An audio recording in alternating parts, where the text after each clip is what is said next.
Good morning and welcome to the What's Up News Network, being broadcast from Panama City Beach, Florida, the home of the world's most beautiful beaches. I am Jim Free with Jim Free Realty. Please help me out this morning and click on the button right below that says subscribe. Thanks so much for watching. My producer Billy Mac Richard said this is a true story, and you know that those raging Cajuns don't tell lies. Well, actually Billy Mac did not say this is a true story. I just thought this would add a little Cajun flavor to the story. I invoke the Adam Schiff rule: if you tell a lie several times, then it becomes a truth. The story goes, a Dixie Mafia godfather that lives in Lafayette, Louisiana, finds out that his bookkeeper of 20 years, Thibodeau, had embezzled over $1 million. Thibodeau is deaf and mute, which is why he got the job in the first place. Well, actually, he got the job because the godfather didn't think that he'd be a good witness in court if it came to that. It seems that the godfather decided to confront Thibodeau about the theft, and so he brought along his personal lawyer, J. Scott Boudreaux. Now, what makes Boudreaux so important in this conversation is Boudreaux uses sign language. The godfather wants to know where his money is at, so Boudreaux, using sign language, asks Thibodeau, "Where is the money?" Thibodeau signs back, "I don't know what you're talking about." Boudreaux tells the godfather, he says he doesn't know what you're talking about. The godfather pulls out a pistol and puts it to Thibodeau's head and says, "If he doesn't tell me, I will kill him." Boudreaux signs, "If you don't tell him where the money is at, he's going to kill you." Thibodeau, trembling now, signs back, "Okay, he wins. The money is in a brown briefcase buried behind a shed at my cousin Bruno's house just north of Lafayette." The godfather asks Boudreaux, "What did he say?" Boudreaux replies, "He said you don't have the guts to pull the trigger." Don't you just love these lawyers? On the national scene, while a lot of the liberal candidates celebrate Planned Parenthood and the killing of unborn, I would like to celebrate the life of James Harrison, who is known as the man with the golden arm. And a good reason for that. Harrison, an Australian who has a rare antibody in his blood that is used to make medication that has saved the lives of 2.4 million preborn children. If women with Rh negative blood type carry a baby with Rh positive blood, their bodies will treat their preborn child as an invading threat and produce antibodies to destroy the baby. This can lead to multiple miscarriages and stillborns, as well as potential fatal complications in babies who survive childbirth.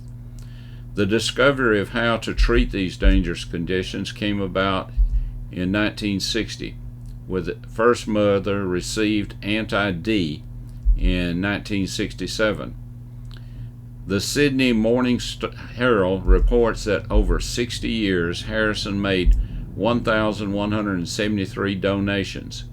His blood produces a rare combination of Rhd negative blood and Rh positive antibodies, and he was the very first donor. Every ampule of anti-D ever made in Australia has James' blood in it. Thanks to James Harrison. But this will be his last blood donation because of his age.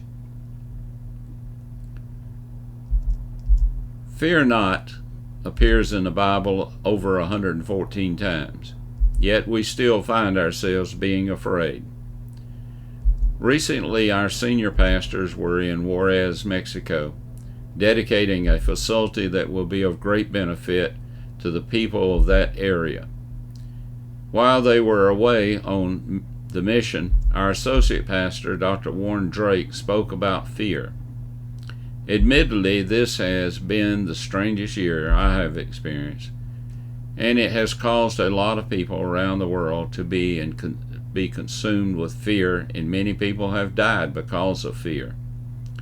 Dr. Drake pointed out that in the year 2000, we were told that we were all going to die because of Y2K. Computers were going to fail, planes were going to fall out of the sky, computers in our cars would not start, missiles would be launched, and we would be in a nuclear war. And I remember those days, and I remember staying up all night on New Year's night to see if 9/11 computers worked, to see if our cars were working, to see if our radio equipment was working, to see what kind of catastrophes happened all over the world, and actually nothing happened. We had spent thousands and thousands and maybe millions of dollars to upgrade computers, put patches in them, and do all this, but nothing really happened. But we were fearful that it might. In 2001, we were told that anthrax was going to kill us. In 2002, it was the West Nile virus that was going to kill all of us. In 2003, we were told that SARS was going to kill us. In 2004, it was the bird flu that was going to kill us. In 2005, E. coli was going to kill us. In 2007, we had the financial system failure, and we were all going to starve to death. In 2009, the swine flu was going to kill us.